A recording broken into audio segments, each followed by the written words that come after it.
Brothers and sisters, this morning I'd like to continue the thought that I began yesterday, talking about how we can maintain and cultivate friendship while we're under quarantine.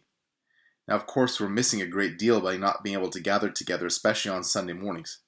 There's just some things that we cannot do apart from being gathered together as the local church.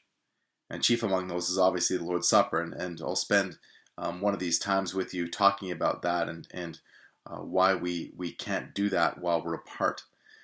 But as we think about the things that we miss, being able to just sit in each other's presence and being able to give each other a hug or even a handshake, and just the level of fellowship that we're missing just by not being able to be physically in the same room together, it's challenging, and it makes it hard to do what we're called to do in the Scriptures.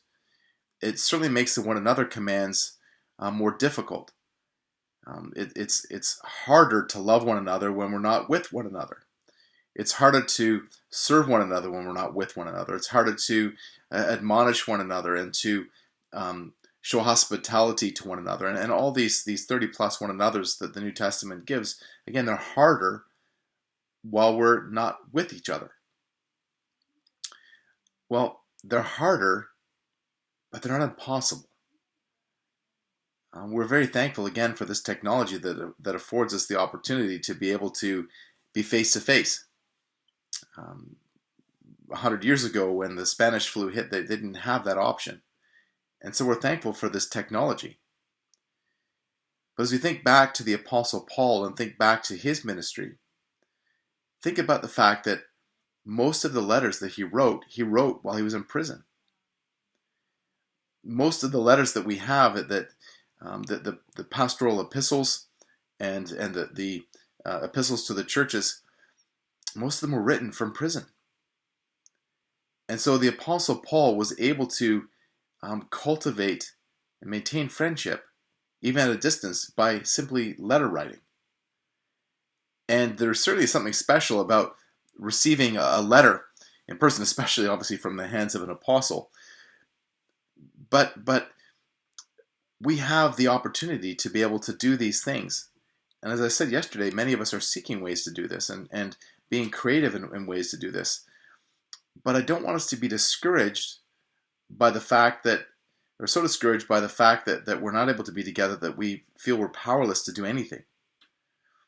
I would encourage you to think about, again, what the Apostle Paul wrote, these letters, these hugely encouraging letters. And even in 2 Timothy, the letter that he was writing to his protege Timothy just before his death, he knew that the end of his course had come, and that Timothy was going to continue on the work, and that he was going to continue to spread the gospel long after Paul had been martyred.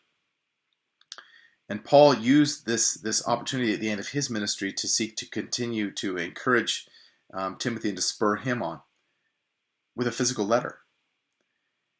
And we certainly can. We can send someone an email. We can call them. We can, as I mentioned yesterday, it's vitally important to pray for them. But again, just want to encourage you to think about the fact that so much of the New Testament was written by the Apostle Paul when he was separate from the churches that he loved.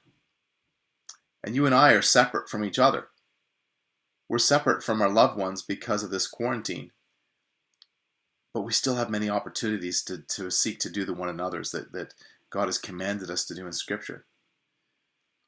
So don't let this time of isolation be one of self-indulgence, whether it's self-indulgence in entertainment or self-indulgent in the things of the flesh, and like eating too much or sleeping too much or doing things that are not going to be fruitful for your own spiritual life and not fruitful in the life of the body.